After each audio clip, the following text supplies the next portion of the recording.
What is up, everybody? Welcome to another episode of the Phaithful Phanatics. I'm your host at Scotty Drown. You can see me. We're here with my co-host at DylanJD98. What we're going to get into today, we're going to talk about the Phillies blowing Game 1 against the Atlanta Braves, 4-2 loss at home against the Braves. We're also going to do our weekly Would You Rather segment.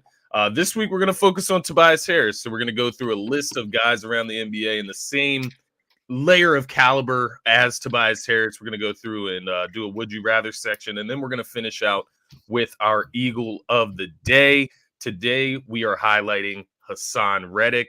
Hang around. We'll be back in just 10 seconds.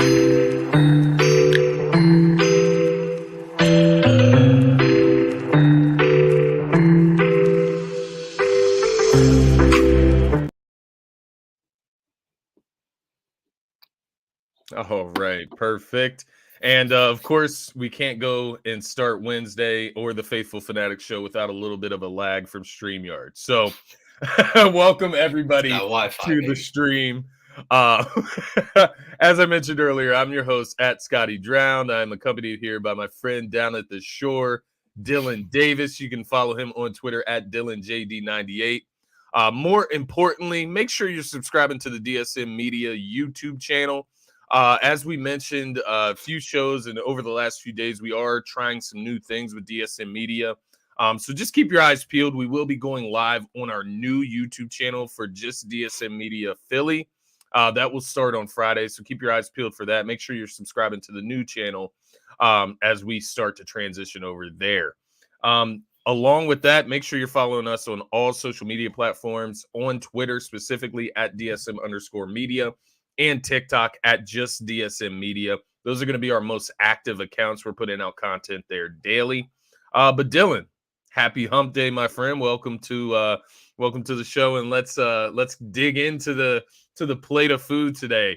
Yeah, that man. being What's the going on? Phillies and the Braves. But yeah, how's it going down at the shore first? Let's start there, man.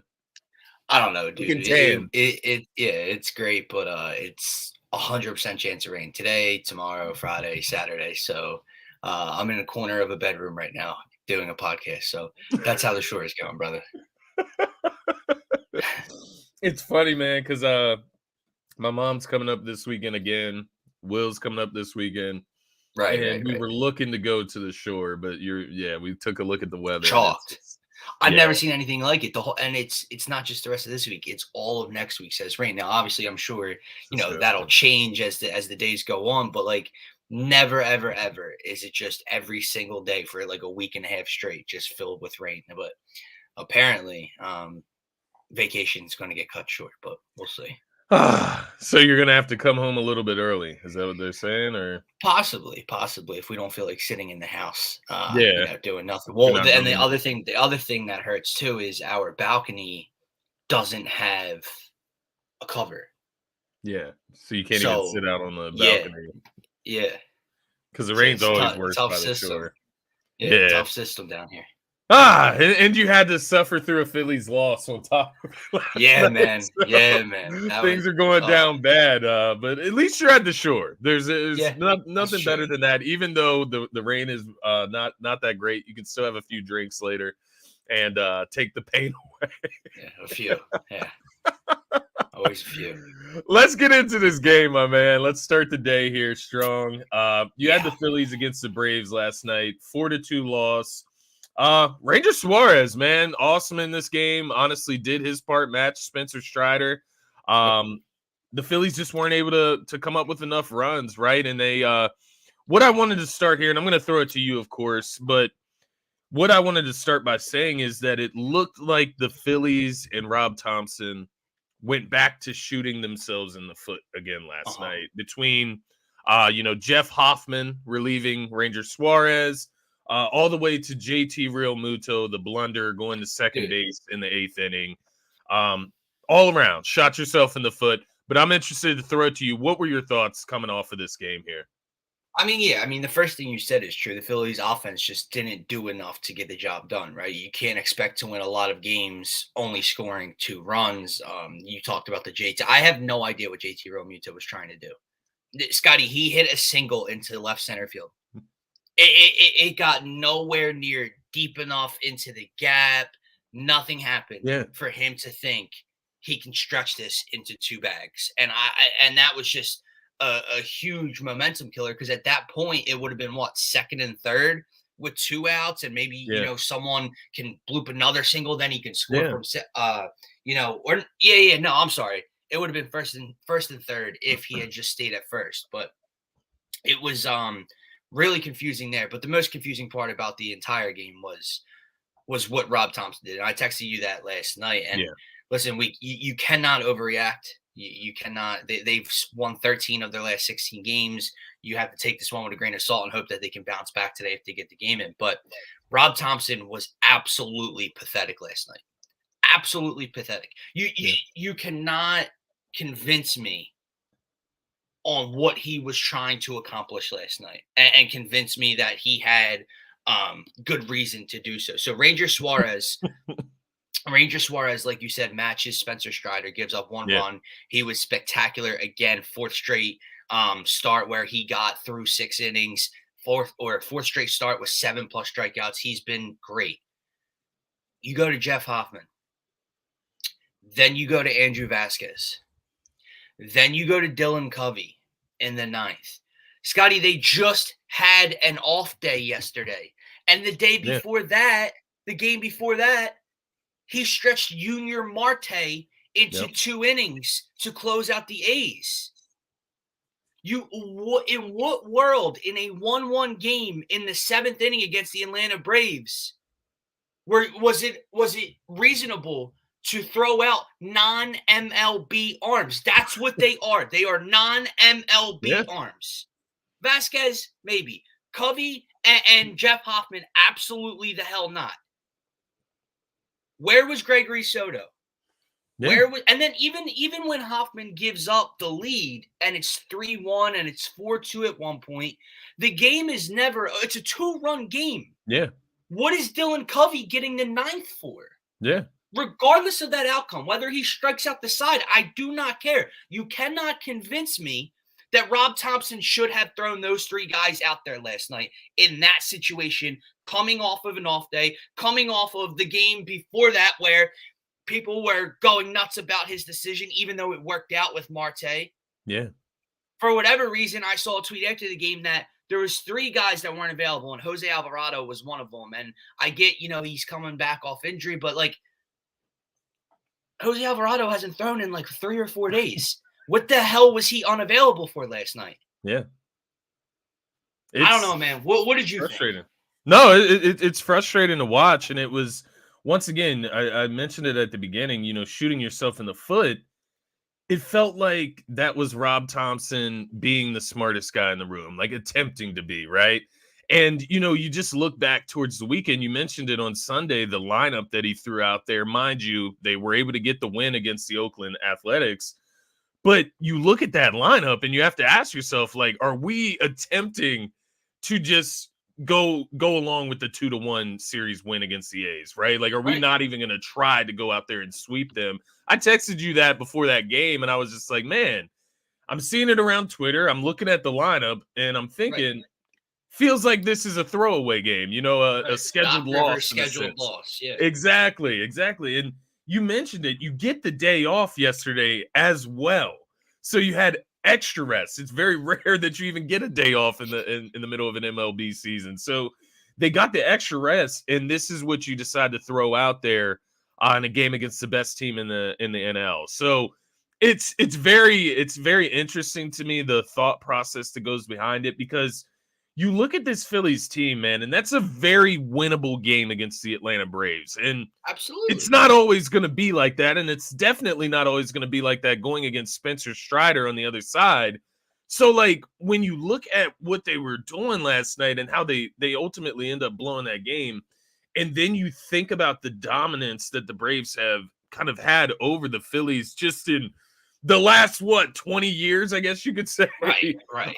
Just how good the Braves have been, excluding an NLDS series last season. Exactly, excluding last year's postseason, they have completely dominated the Phillies in a sense, and they weren't able to get over that hump last night in a winnable game after they're coming off a huge win streak and, you know, winning this many games out of how many in the month of June, they come out and they still blow this game against the Braves at home. So it's a little disappointing. I'm not going to sit here and overreact to it either because, like you said, can't. he did throw out Jeff Hoffman out there as a reliever last night. And Scotty, I would ask you this, right? Like you know, we both grew up playing sports, right? Yeah. I guess, you know, guys just have to have that trust and faith and belief in their teammates. They're their guys, they're their boys, right? Yeah. And you trust your manager to make the right decisions. And even if you think it's the wrong decision, you can't, I don't know, be that mentally, you know, weak in that moment to just kind of give up. But if you are this lineup, because we talked about how the lineup didn't do enough last night, but if you're this lineup in a 1-1 game, if you're Bryce Harper sitting on the bench in that DH spot, if you're Kyle Schwarber or whatever, and your manager goes to Jeff Hoffman, do you have that belief? And then if you don't, are you taking that, like, are they taking that as a, we're selling this game, like that, like Rob is selling this game right now? Probably not. I'm just saying, like, you've played with dudes, whether it's on the basketball court, whether it's on the baseball field, that you see come in the game and you're like, this dude doesn't belong on the floor right now. Yeah. Now, again, that you're talking high school ball, middle school ball compared to professional sports, but it's like you go through that. And it's like when you, like, do you remember the one reliever a couple years ago when JT, he would sprint out of the bullpen and JT rolled his eyes? You're telling me JT had belief in this dude? So imagine exactly what I was thinking of. At home, winning streak against a division rival, and he makes the call for Jeff Hoffman, and you're Bryce Harper sitting on the bench right now. I'd be like, Rob, what are we doing, bro? Yeah, Rob, what's and then what's going on? Just like that, right on cue, 2 runs. Yeah, just and like that. All of that lack of faith you already had in this decision was just proven. Because the game is now a 2-run deficit instead of a tie ball game. And I think it's good that you bring up that point because, one, no, I don't think they're going to lose belief in this one game or over this span not a long-term while they're winning a bunch of games. But to your point, if it continues to happen, you continue to make these decisions in these moments that end up costing you games against good opponents. Yeah, you're going to lose faith. And I would say this is a trend in the wrong way for Rob Thompson. Like that, that is the wrong vote of confidence to give to your team, like making that decision.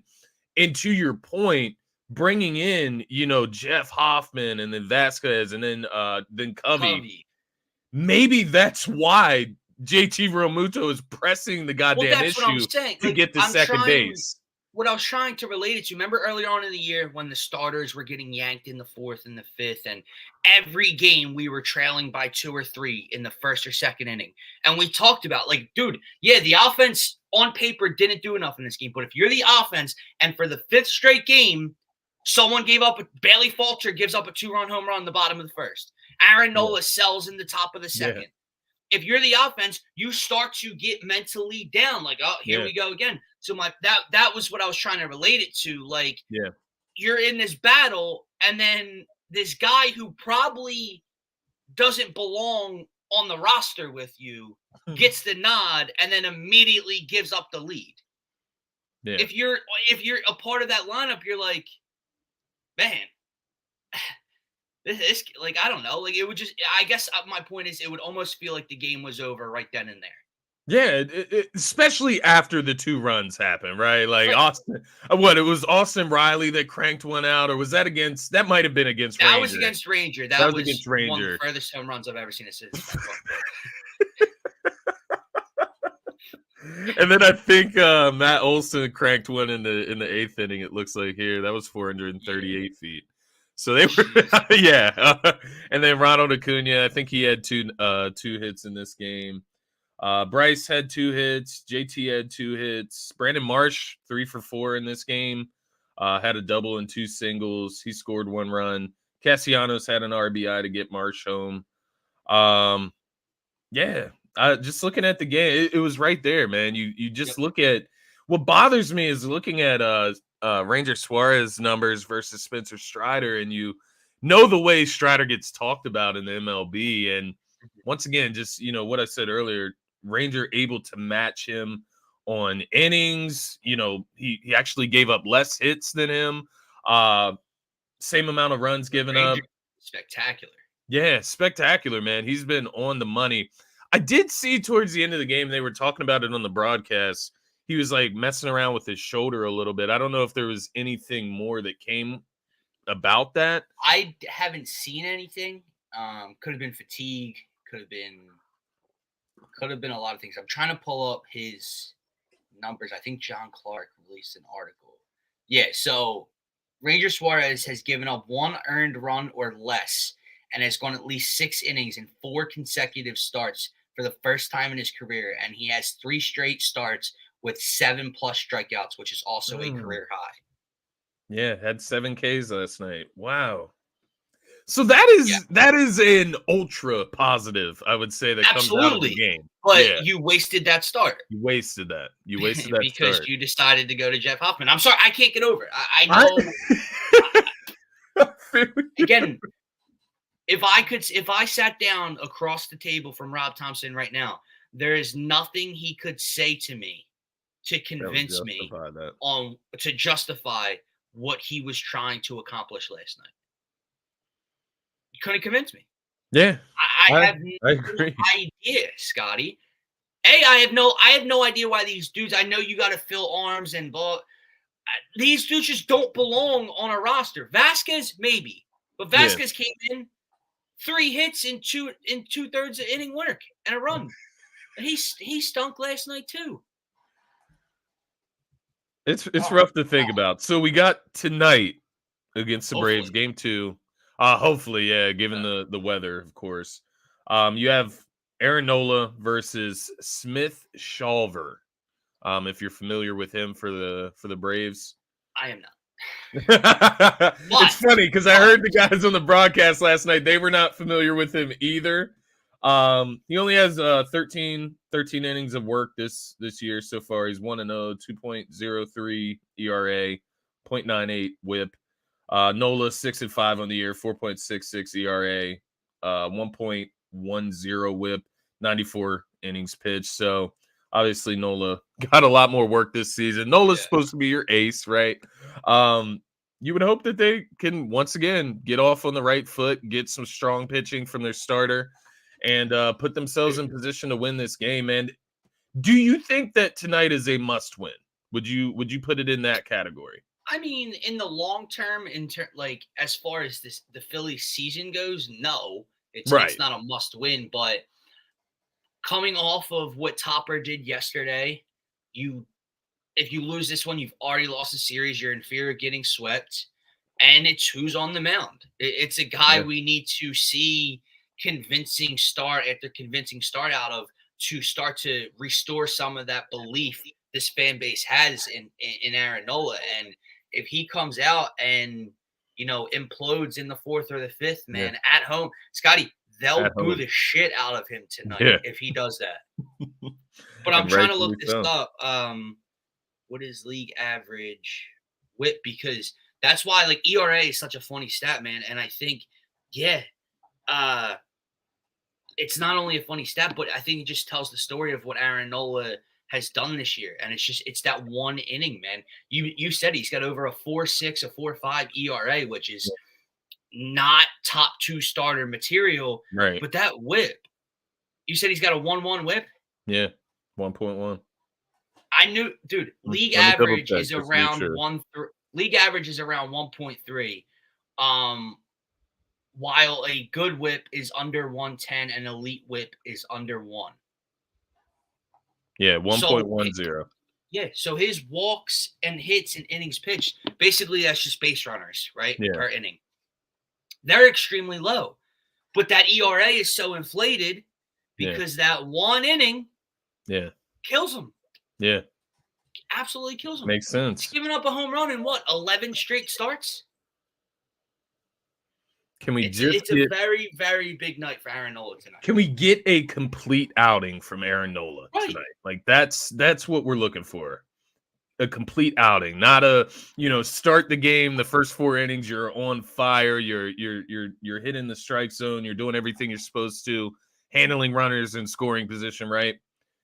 Then the 5th inning implode. Like, it needs to be a complete performance, and that's what that stat tells you alone right there. I like that you pointed that out. One last thing from the Phillies game, just an interesting note I saw here as well. As I was looking at the recap of last night, they were 1 for 12 with runners in scoring position. So it feels like just all of the things we've been complaining about all season came up again in this game, which, once again, not trying to overreact, but it's a little annoying that it happens against the Braves at home. Like, that's the way I would put it. After you go out on the road against the Dodgers, against the Diamondbacks, you're able to win those series. Mind you, the series isn't over. They could still win it at home. It's annoying to start the series like that against the Braves and come out and lay one. And they were due for a loss, to be fair, but so are the Braves as well. It's not like they've been stinking it up and then coming and get a win. They're on fire as well. They're able to keep their streak going. So. Right. Look, the bottom line is the lineup was not good enough. We said that throughout the show. You opened, this segment with the fact that they only scored 2 runs, and you're not going to win many ball games doing so. Yeah. They were 1 for 12 with runners in scoring position. Again, maybe if Rob goes to Soto, goes to Kimbrel, goes to Sarante, whatever, maybe the lineup still doesn't get anything done and they lose this game. But in this moment against that opponent, you got to go down with your guys. Yeah. Maybe you still lose the game, but at least show me that Soto couldn't get the job done, or Kimbrel, who's been great, had a bad inning. Don't go down with Jeff Hoffman and Dylan Covey and Andrew Vasquez, dude. Not in that moment. If you were playing the A's, if you were playing the Tigers, the Nationals, and you thought maybe you could slip these guys in and it didn't work out, I think the fan base would pump the brakes on the criticism for Rob Thompson, even if it was a loss. It's that opponent in this moment where you're looking to, you're on this great win streak. Let's see how they play out and how they fare against the Atlanta Braves. And we go down with these guys. And that's the thing that I just can't get behind. Like you said, there's nothing justifiable or reasonable that anybody or Rob Thompson himself could sell me on. It was a really, really poor night for the Phillies and Rob Thompson. Yeah, I tend to agree with you. But do not overreact, please. Yeah. Do not overreact. To be fair, I've seen more people on Twitter saying don't overreact than I've seen people actually overreacting. So that's a good thing. We're growing as a fan base. We're growing, right? We hope we are, at least. Let me ask you this one last question regarding this, because I thought of it while you were talking there. Do you think, and mind you, I'm trying to make sense of the madness, do you think Rob Thompson goes with those arms because he got the strong start from Ranger? Like, because let's say Nola implodes in the 4th inning tonight and they have to throw, Soto out there, right? Like, they have to go a different route with Nola because you get such a great start from Ranger, you can afford to maybe give up a run or two. And in Thompson's mind, right? Like, I'm not saying that that's the right way to think, but is that maybe the way he was thinking? It could be, but again, if you're him, Rob probably does actually have all the faith in the world in Aaron Nola. So he's probably not looking to tomorrow. But shouldn't be really either, man. You got to go for that win at the same time. Like, it's right there. And to me, if Nola implodes and, they're down 4-0 in the 3rd inning or 4th inning, that's the game where you might sell, right? Yeah. Not the 1-1 game in the 7th. Yeah, that's fair. That one. Yeah, that's fair. That's fair. Still can't make sense of it. Nonetheless, you get Nola on the mound tonight, weather permitting, of course. Hopefully the rain will stop for the Phillies and for you down at the shore there. But nonetheless, Phillies take them on again tonight. Hopefully get a W. Not a must-win game, as you mentioned, but more or less just a must-win from a confidence standpoint. It's a momentum standpoint. Type of game. Momentum type of game, yes. A big momentum swing could happen tonight either way, given either outcome. But let's move into some Sixers talk. We are in the midst of the NBA offseason. And let's be honest, the rumors are just nonstop. But let's lock in on the Sixers here for a little bit. We're going to get into Tobias Harris, would you rather, but I wanted to start at the top. And we can take this topic really anywhere in reality, but rumors are Paul George is available. The Clippers are gauging trade interest in Paul George. They want to see what packages are going to be offered, what teams are going to be interested. With that in mind, it immediately, it's funny. My buddy Zach Noble texted me last night and he hit me randomly. He brought it to my attention because he said, one player, and give a little context. He was on Scotty Talks NBA the other day. He said that Tyrese Maxey, his belief on his ceiling, and this is from an outside Philadelphia perspective, he believes Tyrese Maxey can become a top 20 player in this league. He thinks that Maxey can be the caliber of a Bradley Beal per se, right? So just to put that into context, he texted me last night and he's like, two guys that I would trade Tyrese Maxey for if I were you guys. It would be Jaylen Brown and it would be Paul George from the Clippers. I thought that was interesting because it had my wheels spinning. I thought Jaylen Brown, I would do that, honestly. That's kind of a no-brainer for me, especially when you think about fit next to Harden and Embiid. But then you get to Paul George. He's 33, the injury history, but he's a hell of a player. And he's another perfect fit beside Harden and Embiid, given if he's healthy. So my question to you, one, would you trade Tyrese Maxey in a package deal for Paul George to get him to Philly and go all in on this championship run?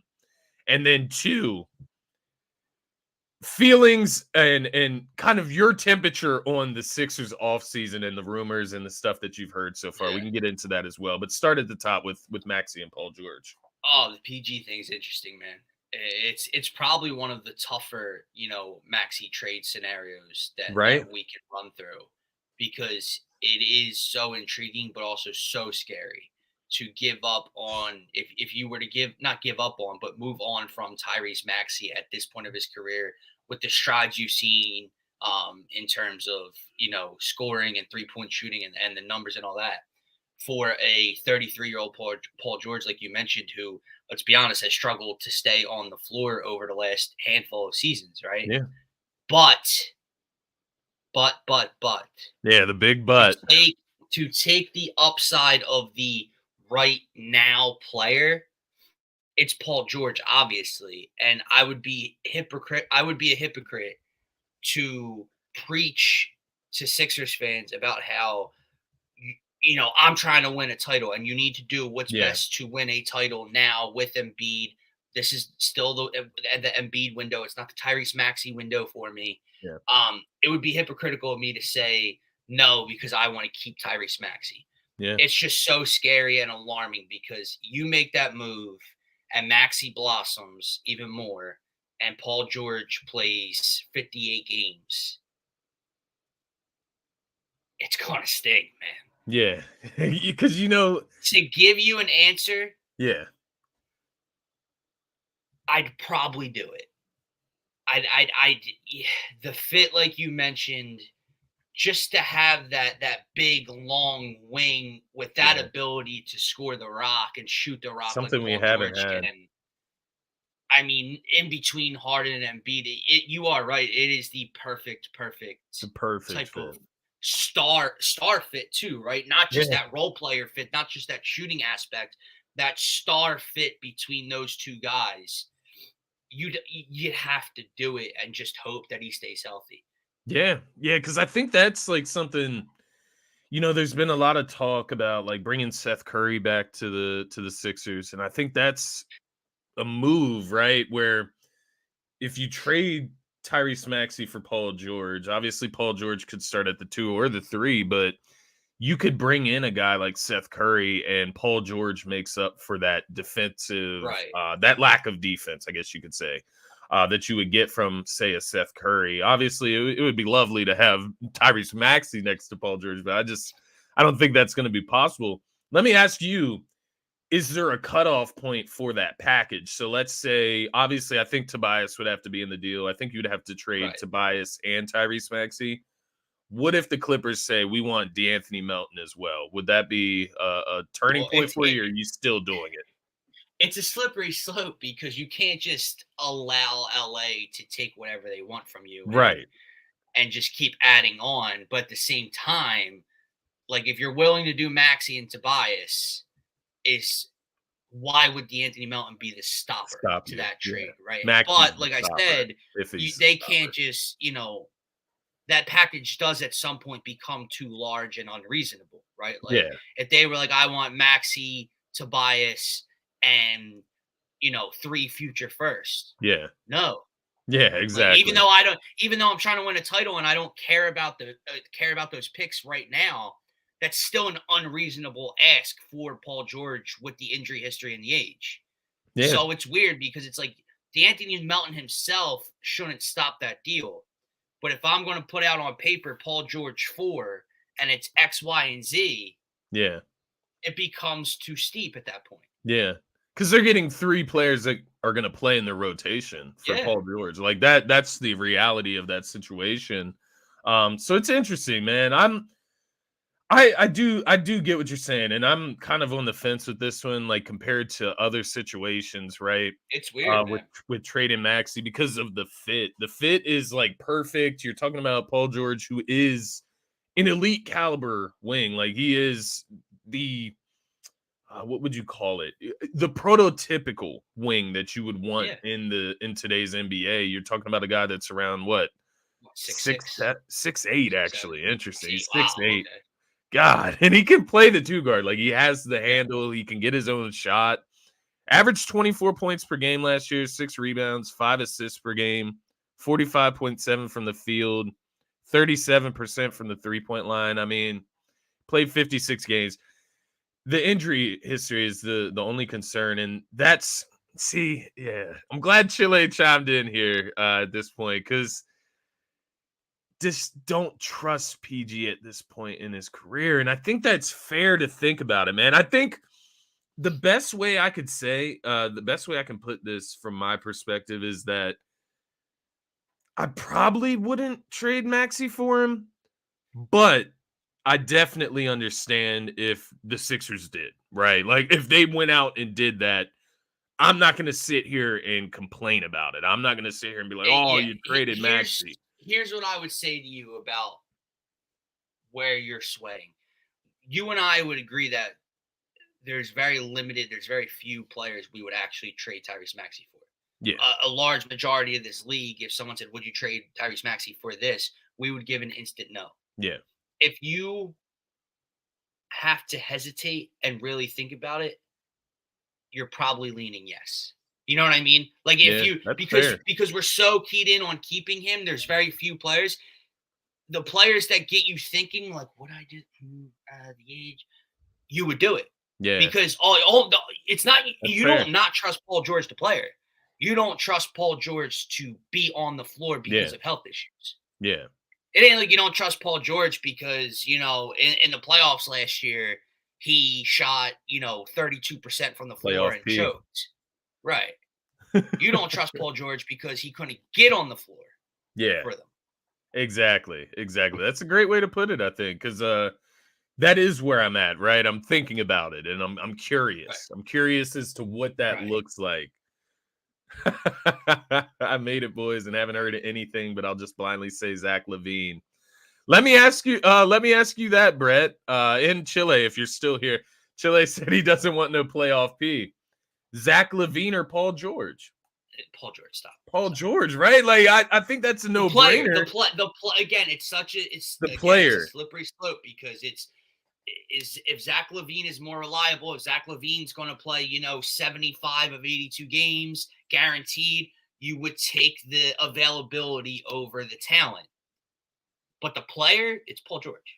Yeah. That's it's an interesting conversation with LaVine. So LaVine is 6'5", so the size is still there. He averaged 1 more point than Paul George last year and shot about the same percentages. Played more games last year, although we know LaVine comes with that injury history. Right. LaVine is 28 years old, so 5 years younger. I do agree with you. Paul George is the better player. And for some reason, it feels like based on what we've heard, you would have to give up the same for Levine or Paul George, if that makes sense. You'd probably have to give up more right now. Probably more, right? Yeah, because Paul George, we're talking about Paul George, but that may not even be realistic, right? They might not want Tyrese Maxey if they can say, go out and get the third pick in the draft and get Scoot Henderson and bring him in, right? So, like, there is an alternate reality. That's the thing. I wish I would love to be so much more plugged in. Like, I would love to know how,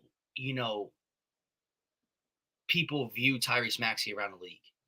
Like, in league circles, well, what is his value to other organizations and GMs? Because it's like, is he more of a, like, is Tyrese Maxey so proven already at such a young age that he's more valuable than a top 10 draft pick to GMs? Or like top 3, probably not. But like, if you get to like 6, is he more valuable than the 6th overall pick and the unknown that comes with that player? It's a great question because it inspires me to look at Maxey's numbers again here. And it really makes you think, like with Maxey, right? Because, yes, Chile, PG is 33. It's crazy how time flies, man. But think back to Indiana and Roy Hibbert and how long ago that was. Yeah, David West. Yeah, exactly. David West, that old team. Danny Granger. Right. Battling LeBron in the Heat. Maxey last season, 60 games played, obviously had the foot injury, 20 points per game, 3.5 assists per game. The 3-point percentage, 43.4% from the 3-point line. And it's like he averaged 20 points in what, his 3rd season this was. So what does his next uptick look like? Right. Maybe he doesn't have, like, there is a possibility that he does not have that next level to get to. Like, we don't know that for 100% certainty. So he says no more old heads. Give me Levine. Levine is 28. Yeah, he's younger. It's funny. I think you give up. It's tough to think about with Maxey because, like you said, we just don't know the perception of him around the league. Like, is he a top 20 player in the Clippers? Their front office, their personnel's eyes. Like, is he a potential top 20 player in their mind? Because if he is, you do that trade, right? Like, if you think he's going to get better, you already have Kawhi Leonard at a wing spot. You would do that, I would say. Right, and I do see Brett's points about Levine and Chile too, but this isn't. Oh, my bad. You're good. This isn't Levine for Tobias, and you're pairing him next to Maxey. Maxey would be included in a Zach LaVine. Chicago will not do it. Yeah, we don't have the draft capital to go out and get him. We don't have any other younger talent to go out and get him. Right. So the Maxey would be included, just like he would be included for the Paul George deal. It's basically re-sign Harden. And which player do you want between Embiid and Harden? And that's where I go PG as well. And I get Chile's point, but if that's the logic, if that's the thought to pair Harden and Embiid with one of these two players, you're talking about a 2 to 3 year window, which is where the 33 means nothing to me. You know what I mean? Yeah. Like, I'm not worried about 6 years to 5 years down the road. I'm worried about the next 2 seasons and trying to win in the next 2 seasons. Yeah. And that's why the 33 wouldn't bother me compared to the 28. And one thing I would point out about Paul George, he is 33 years old. Definitely understand that. And there's always going to be concerns that come with that. But you look at his game, he is a guy that has been ultra athletic over his career, right? And some of his game is based on that, but he seems like a guy that could age gracefully, in my opinion. Like, PG? He's not James Harden. Like, he's not 6'5" and, a bulky or, more mass on his body type of guy. Harden is a little slower than what he used to be, right? So the age there, when Harden relied on his first step so much in his younger age, I don't think he ages as gracefully as someone like Paul George, ultimately aging. The thing that would age Paul George, obviously, is the injury concerns, but as far as his overall game, the way he plays, he's 6'8". He still can get to the rack. He has great finishing ability. He has a post-up game from the mid-range. He can shoot the 3-ball efficiently. And and he's a lockdown defender. I think that's the big thing between him and Levine. You are not only bringing in an elite scorer in Paul George, but you're bringing in an elite 3-and-D type of wing, and he does Absolutely. more. Obviously, he's not just a Listen, 3-and-D guy. I'm all in for both. Like, I'd love both. Yeah, I just don't think I would include Maxey for Zach LaVine. I would probably include Maxey for Paul George. That's the difference. I that's do want fair. to touch on this for 1 second before we get to the Would You Rather segment, which we probably have to go a little more quickly through so Scotty can get the work today. But Brent said he doesn't care about the window. He cares about mileage. And I hear you. And listen, Chili, Brett, like, I know we're all down on Joel Embiid at the moment. Yeah. And coming off of that game 7 and what, can you win with, with the center, and Jokic is an outlier. He's different, blah, blah, blah. I think more Sixers fans need to start caring about the Joel Embiid window. Yeah. Put game 7 aside. Put game 7 aside. Put the injury history aside. Joel Embiid is your best option, your only option in my mind, to win a title over the next couple of years. Yeah. And when he moves on, or when he reaches 32 years old and his body don't work like that no more and he's out of his prime, I am fearful of what Sixers basketball starts to look like again. Yeah. I do agree with what you're saying. I really think more fans need to start paying attention to this Embiid window, because what's the future look like to you?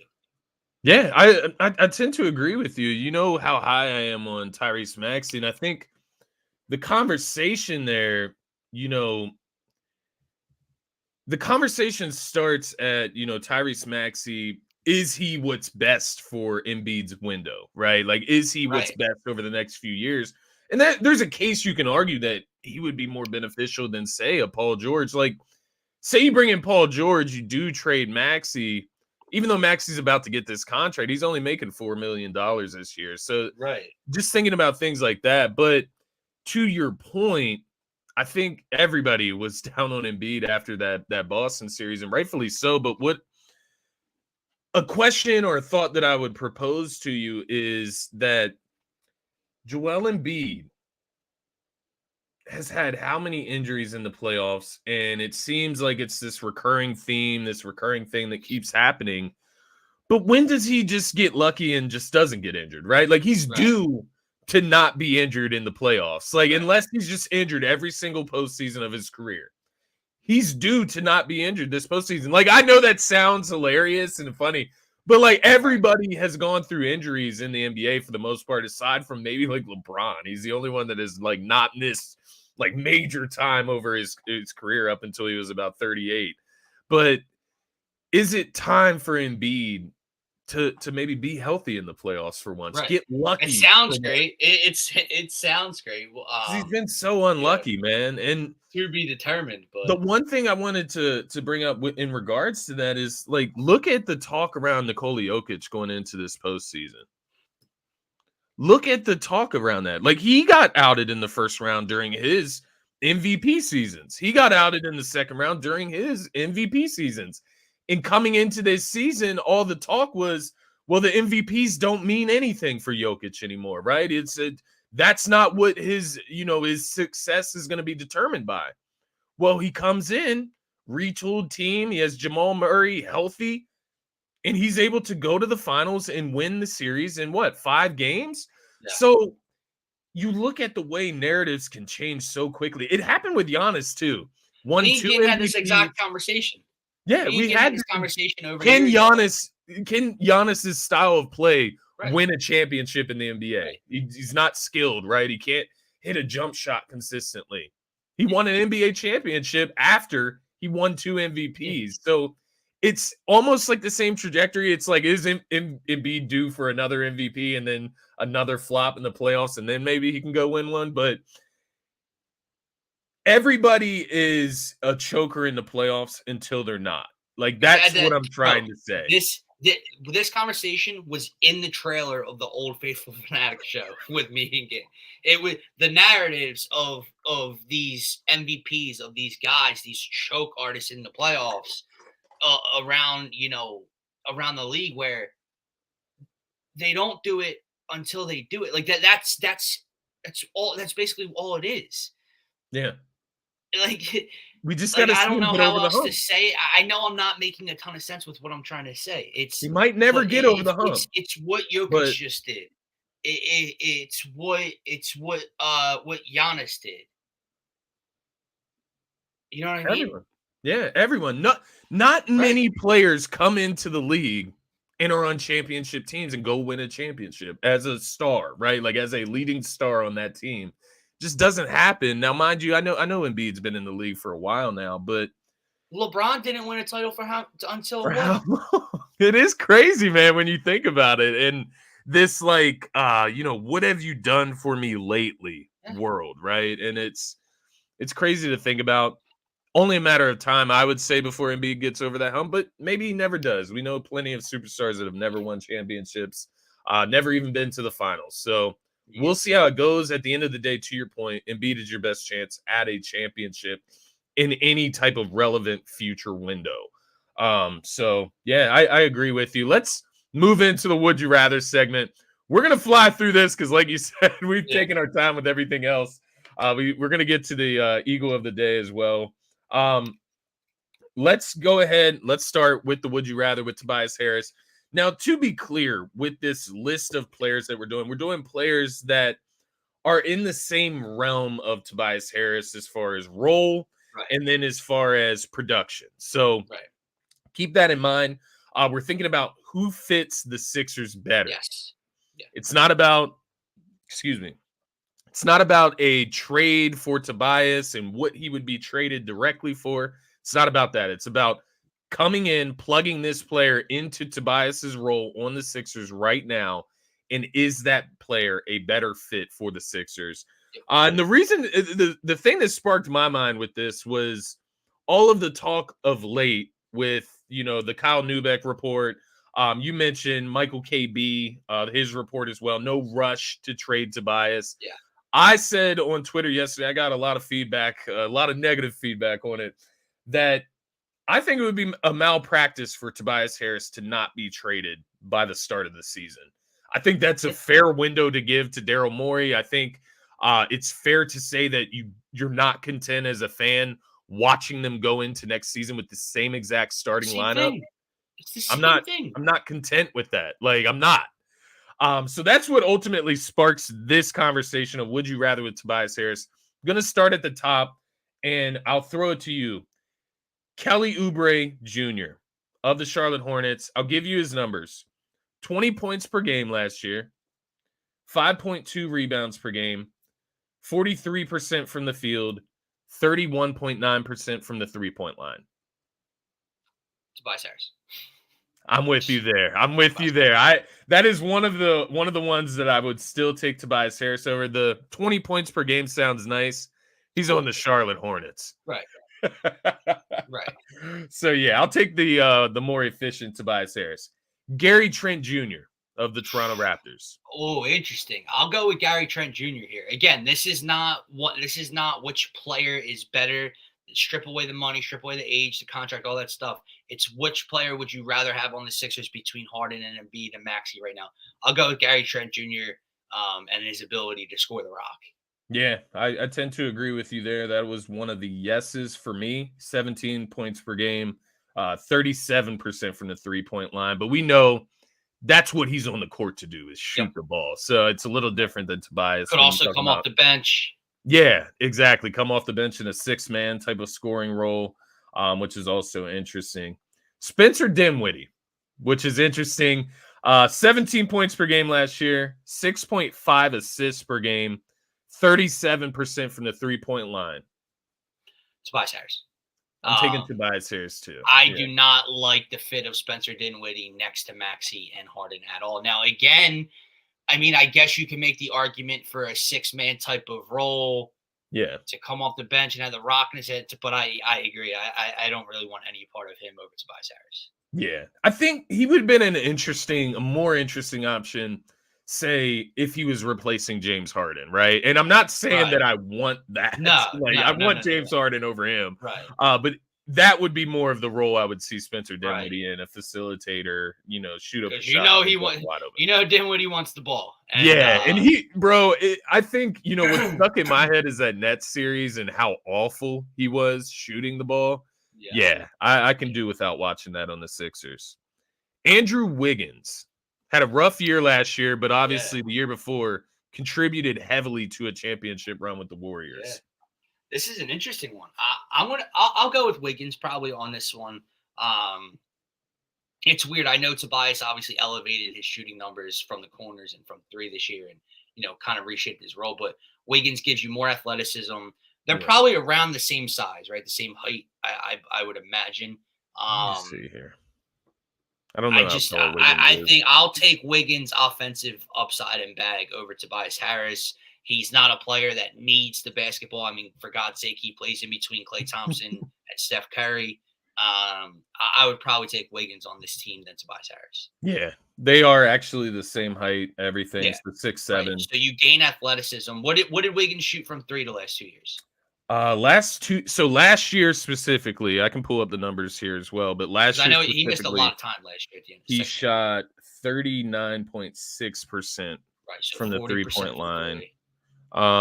37 games played last year. What about the year before? Let's see. 39% the year before, 38% the year before that. So yeah, ever since he got to the Warriors, he's shooting the three ball a lot more. A lot better, I should say. I was reading Brett's comment there. I think I would take Andrew Wiggins as well. He brings that championship pedigree, but it's funny. That's what Brett's saying. Oh, Montrez. Oh, interesting. Good for him. Go find a minimum elsewhere. You can get PT and ruin their defense. But hey, that's a roster spot nonetheless, and that gives us a little bit of money back. A little bit. 2.7 mil. The thing with Andrew Wiggins and Tobias, I almost feel like, switch Tobias out for Andrew Wiggins on the Warriors, and Tobias could look better like on the Warriors too. You know what I mean? Like, he'll go there and then contribute to their championship run, right? That's the funny thing there. But I do agree. I would probably take Wiggins. He also has a Kansas connection to Joel Embiid. It's interesting. Norman Powell from the Clippers. Now, let me give you his numbers just to put it in perspective, because the thing about Norman Powell is that he plays a wing position, but he's only 6'3". Yeah, he's a guard. Yeah, he's only 6'3", so he's more of like a combo guard in a sense. 17 points per game. He shot 40% from the 3-point line last year on the LA Clippers. What do you think about that option? That's interesting, man. Because he's a tough player too, but is he a good defender? Like Tobias, that's the one thing that you're getting a good defense out of Tobias. He shoots 39% in the regular season from three. Man. I mean, are we talking Norm Powell off the bench? Because I would love to have Norm Powell off the bench. Can't start next to Maxey and Harden though. No. I think I agree with Chili, man. That's small, but again, the height doesn't matter if he's coming off the bench. But I'll say no. I'll say I'd rather keep Tobias Harris. I think that's fair.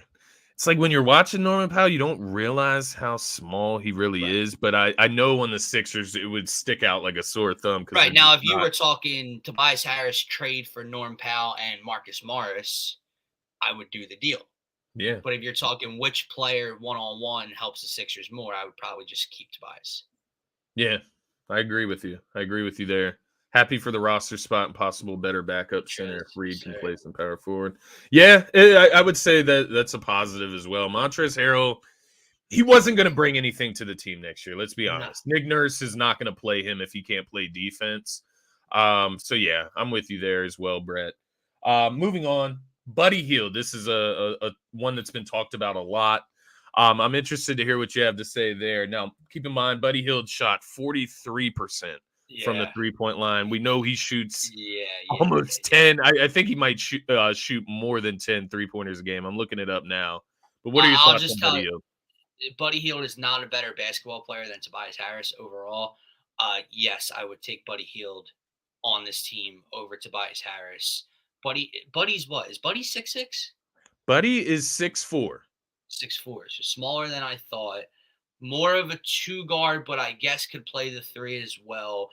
But Buddy Hield with this offense, with James Harden's playmaking, with Joel Embiid Yeah. anchoring down, I would have to take that fit over what Tobias Harris is bringing in this roster right now. Yeah, I tend to agree with you, and I think Buddy Hield is just different from, say, like a Norman Powell, right? Who's 6'3". He's just different because it's like Brett said, it's like you said, it's the shooting, and like Yeah, we know that Buddy Hield is it's gonna fit. sit out there. Yeah. He's gonna shoot 8 to 10 3-pointers a game, and that's all he's gonna do. And in a sense, that's all you need that other guy Right. to do on this Because team, man.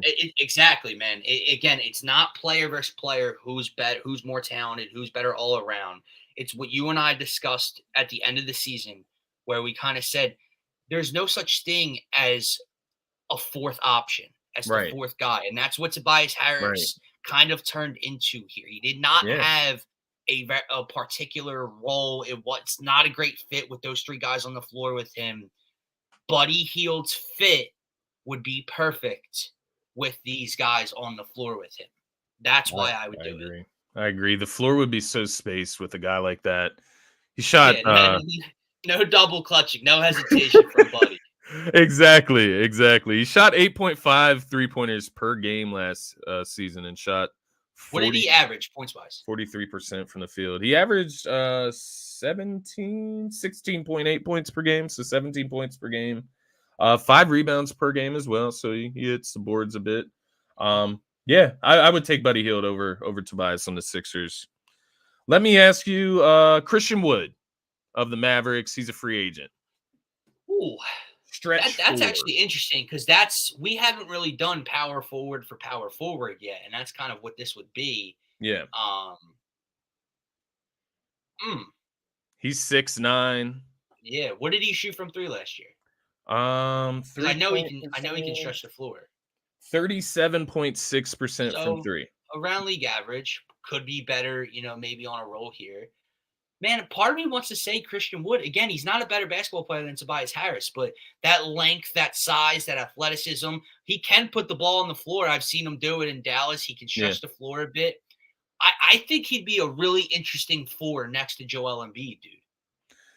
I think you're right. Now let me step it up a step further, or maybe it's a downgrade in your eyes. Kristaps Porzingis, similar idea there, right? Yeah, I'd probably take Kristaps.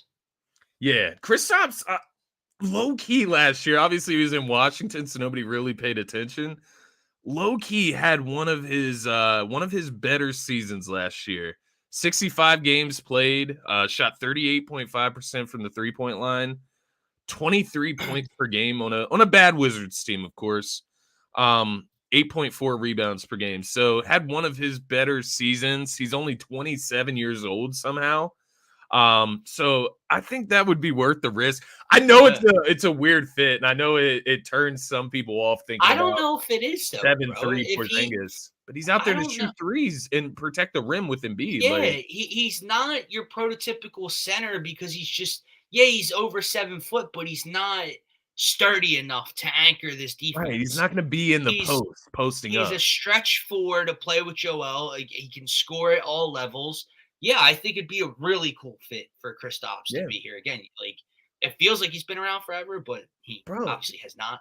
I'm just thinking out loud. He could play like a Brook Lopez type of role. Like, I know he's not as sturdy as Lopez as far as being like a defensive anchor like Lopez, but you talk about just stretching the floor for Giannis, standing in a corner and just waiting for the open shot off an Embiid double team. Like, it's an interesting fit. And then you could also start play him as some backup center. He could be that rim protector when Embiid goes out. With Kristaps' agent, would Kristaps' agent be okay with coming to the Sixers? Elaborate on that for me, Brett, because I'm sure it's interesting. I have no clue what you're talking about, though. Yeah, so elaborate on that in the comments, man, and let us know what you mean there, because I'm interested to hear the story behind that. Moving into an Atlanta Hawks player, it's not John Collins, by the way. DeAndre Hunter And let me get his numbers pulled up for you because I know that one is kind of it's an iffy one, Yeah. to say the least. Off the top of my head, I honestly I lean Tobias Harris. Yeah, I'm going to stick with Tobias here. Why is it so hard to find this dude? Okay. Interesting. So when the Sixers drafted Ja, Kristaps' agent told him he wouldn't come here if they drafted him. Whatever. Hey, Enjoy. when you draft Jahlil Okafor, like if I'm Kristaps, I guess I wouldn't want to play with him either. But DeAndre Hunter last season. Why are we looking at playoffs? We don't want playoffs. Regular season. DeAndre Hunter, 15 points per game. And what was the 3-point percentage? Because that's really what matters in this situation. 35% from the 3-point line. So I'll go ahead and say, I would take Tobias Harris over him. Probably say an easy no for me. 25 years old. Yeah, I'll take Tobias Harris right now. Kevin Huerter out of Sacramento. Obviously, we played against him in the playoffs a few years ago. Straight shooter. And I believe he is upward of 6'5". With what he was able to do in Sacramento last year, I'd probably take Huerter. 15 points per game. What was the 3-point percentage? 40% from three. Once again, not as prolific of a shooter or microwave as Buddy Hield, I would say, but similar in that aspect. Like you put him out there just to shoot threes. Like that is what he's there to do. And he plays decent defense. He is 6'7", actually. So he gives you some size as well. Yeah, I would take Huerter. Upward of 6'5", but yeah, he's 6'7". Yeah, so it was like the pre-draft visit. His agent said, so not to play with Jahlil, but don't draft. So me, when the Sixers picked third and New York was fourth, it was basically if you take him at 3, we're not coming. So they, I don't even know if the Sixers were interested. But funny, that's funny. How would that go in today's world? Right. Interesting enough. Harrison Barnes. That's somebody that's always linked with Tobias Harris. No. Interesting, right? Because I think like last year I might have said yes to that, but no. After what I saw from him in the playoffs for Sacramento, there is no chance that I'm taking Harrison Barnes. I've seen people say that he's better than Tobias. Somebody said that he has first of all, no, he's not. Warriors. Let's be honest, it's not really close. Who's the better basketball player? It's Tobias Harris. Yeah. He's a better version of Harrison Barnes. Yeah. Harrison Barnes just isn't different enough. Yeah. Like what the one thing I'm looking for throughout the games is who's different enough to really fit this three of Maxey, Harden, and Embiid better than Tobias could. And you have, sorry, his comment got me. Oh shit. Hey, he's down at the shore, D-Raz. Yeah. You got to let him live, man. What's it? Like Christian Wood, Kristaps Porzingis, you bring the length and the stretch forward type of shooting, or you got guys like Kevin Huerter, Buddy Hield that can really be 40+% 3-point shooters, and that's all they're there to do. Yeah. And if you're going to give me guys like Harrison Barnes who are very similar in terms of shooting percentages, in terms of what they can, body type and athleticism, I'm going to take Tobias Harris over a lot of those guys. Yeah, I feel you. So just to lump this last group of guys I have listed here, we have Gordon Hayward. I think we'd probably agree that that's kind of a similar situation with Harrison Barnes, I would say, where it's kind of like too similar. Hayward brings a more like a playmaking type of. I would ask you this: who would you trust more to score the ball for you, Tobias Harris or Gordon Hayward? I almost want to say Hayward, man. Yeah, I know. That's where I'm leaning. I'd probably say Gordon Hayward. Yeah. Yeah, when you put it that way, yeah, that's a good way to put it. Because I've watched this guy drop 20+ on the Sixers at times. Right. He's very smooth, and that's something that Tobias lacks, just like that smoothness to his game. I'm going to give you these last 3 in a row. Sure. Dylan Brooks, no. Tim Hardaway Jr., and Bojan Bogdanovic from the Detroit Pistons. Any of those 3, would you take any of them over? The first 2, quick nose. Bogdanovich, interesting. Nah, I'd probably still keep Toby defensively, size. He's more athletic than Bojan, but Bogdanovich can obviously shoot the ball from three, probably better Yeah. than Tobias can. But yeah, no, I would Bojan's say no. I would say no 34 to all too. three of them. Bojan's 34 as well, so he's a little bit Yeah. older. Shot 41%. I mean, listen, man. Listen, he's made a career and he's made a living in the NBA. But if we have bitched about non-athletic wings on the Sixers, imagine what we would do with this dude on the floor. I will say I would consider it just because he has hit big shots in his career at least. Yeah. So he's been there in the big moments, but it is one of those, that's the fine line that we're approaching here. Yeah. But nonetheless, I think it's pretty clear what we want in replacement of Tobias Harris. Yep. So I think it's good that we did this just to kind of pinpoint what we're looking for in that role. Let's very quickly, we're going to move to the Eagles, the Eagle of the day, I should say. And we're going to talk about Haason Reddick a little bit here. Obviously coming off the best season of his career, his first season with the Eagles, 16 sacks, 5 forced fumbles last year. What are we expecting from Haason Reddick this season? Obviously, you take Javon Hargrave out of the equation. Maybe that helped him a little bit, but you add Jalen Carter to the equation. Right. So interested what you think from a production standpoint for Haason Reddick this season. This Haason Reddick is such an interesting one to kind of pinpoint. My expectations are just for him to do a lot of the same because I think the sack total comes down a bit, right? Like I don't think he's going to get 16 or more sacks again. He's had 3 straight years where he hasn't had less than 11. So he had 11, 12 and a half, and 16. Yeah. I can see, 12, 13, 13 and a half type of sack season for him.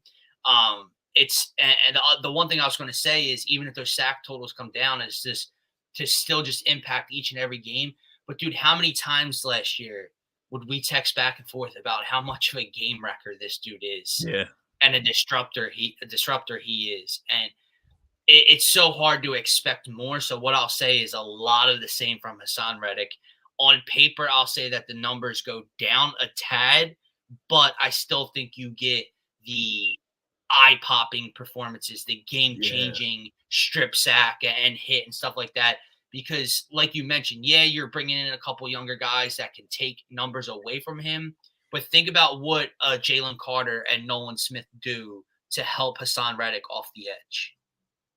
Right? So while I don't think he's going to get over 16 sacks and, increase production, I just think you get a lot of the same type of dominant edge rushing that you got from Haason last year. I do tend to agree with you. And, based on my numbers that I had predicted here and ultimately wrote down, it's basically what you just spoke out and elaborated on there. Do it early because if he goes another year, his price tag goes up. Unless Reddick we got will the be my slippery first. fields every year. Yeah, that bullshit. Fair. That's hilarious. And honestly, Reddick is not a bad jersey to buy. Now, obviously, I don't know how much longer his contract is, but that's a guy you would think would be a staple. Well, he signed a 3-year deal with us, right? 3 years, so he has 2 years left on the deal, and then he'll be up for an extension next year, I'm sure. Which then that conversation, I'm sure, will come where it's like Josh Sweat, Nolan Smith, and Haason Reddick, and do you extend Haason Reddick or give the key? I think you do keep Haason Reddick as long as you can. I think he could be your next Brandon. Yeah, let me ask you before. Hold on. I know you want to get into Reddick, but to Brett's point, Kelly Green. If you had to pick one player for this Kelly Green jersey, who you going with to get? It's interesting because you almost have to say Jalen, but I already have. Yeah. I have two. I have the gray Jalen jersey. I have a green Jalen jersey. I have Jalen t-shirt. I don't need more Jalen Hurts merch, bro. Bro, a number 7 Haason Reddick Kelly Green jersey would be disgusting. Yeah, I mean, like you said, your mind goes to Jalen Hurts. He's the safe pick, I would say, right? He's going to be here. I have the gray one too from the Super Bowl, and then I have the white one as well. So I don't have a green one. So still a thought for me, but yeah, Haason Reddick would have to be in like the top 3 to 4 players I that feel I like would get. we always think offense. AJ Like we always Brown, think Devontae quarterback. Smith, Right. Goddard. Right. Swift, number 0, Kelly Green. Swift would be It'd be dirty too. sexy, But but if like he walks in the offseason, that's might what only be here for 1 year. Right. The one thing that I would think about, like, is Kelly Green going to be a mainstay? Like, is that going to stay after this season? I would imagine so, bro. I mean, they fought. I mean, the fans fought for so hard long for to get it, this right? back, and the Eagles were hyped to announce it. You would have to imagine they would keep it. Kelsey jersey, yeah. I mean, that would be dope as well. Kelsey, yeah. Kelsey would Brad, be bro. would be Do dope. not worry about that, bro. That is your QB1. You support him now. You were wrong. I was wrong. Yeah, it's okay to be wrong.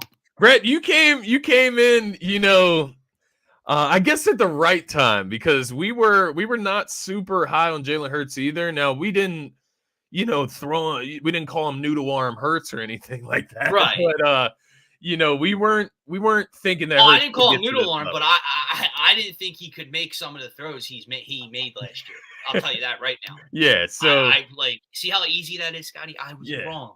Crazy. Absolutely. I was dead wrong. And we get to keep Hurts regardless, Brett. So you can be a fan. You can buy a jersey if you want, man. Just support your team. But anyway, Haason Reddick, Scotty. The Haason Reddick jersey, though. That is a good pick. Number 7, right? Reminds you of Michael Vick, but he's an edge. Like I was saying earlier, I do agree with what you said overall. You kind of laid out my stat predictions, but in a descriptive form. Because I think while the number of sacks may go down, the effect won't. And that's him getting to the quarterback. That's him getting pressure on the quarterback. And like you said, it's big plays. It's momentum shifting type of plays of him coming off the edge. Because usually when he gets there, it's very shortly after the ball is snapped.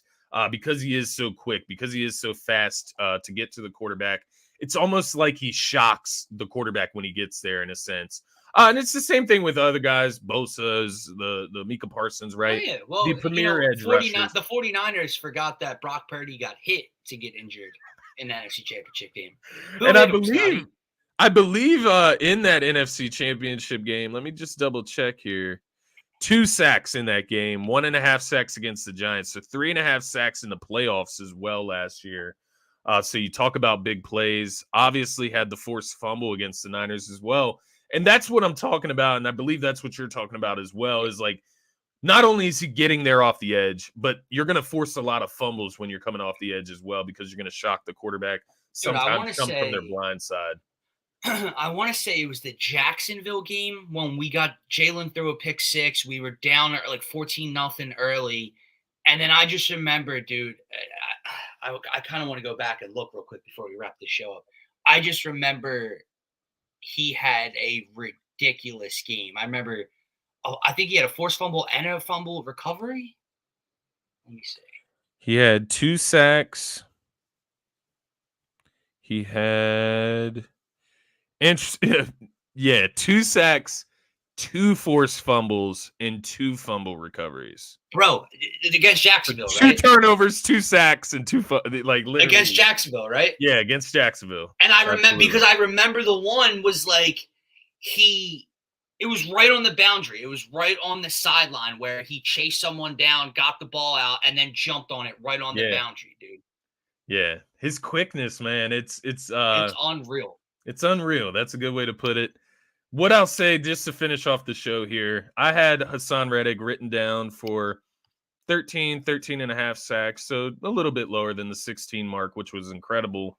Still have the same amount of forced fumbles, though. He had 5 forced fumbles last season. I think he still is able to make those plays even with less amount of sacks. Like I said, I think he's just one of those players that can shock you off the edge and catch a quarterback sleeping. Like you said with Brock Purdy in the NFC Championship game, ultimately injured him, but you're only able to do that if you catch him off guard. He hit him while his arm was in the air, injured his elbow. He also fumbles on that play, and Haason Reddick is able to recover it. So I like Haason Reddick's playmaking ability. maybe he gets his first interception this season in his career.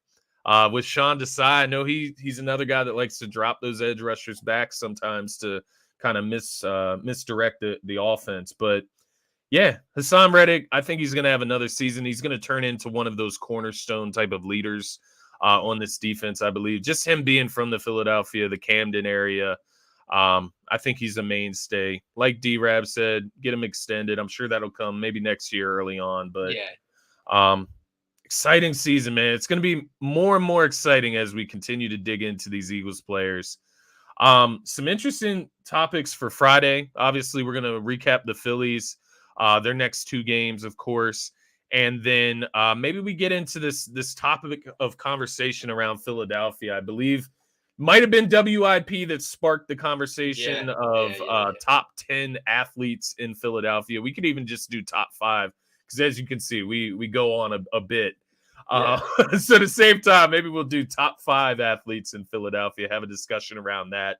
So something for you all watching out there to keep in mind as we go into Friday's Phaithful Phanatics show. Along with that, I will have Austin Krell on Scotty Talks NBA later tonight. We'll be talking about Sixers draft plans, Sixers offseason plans, and the Nick Nurse hire.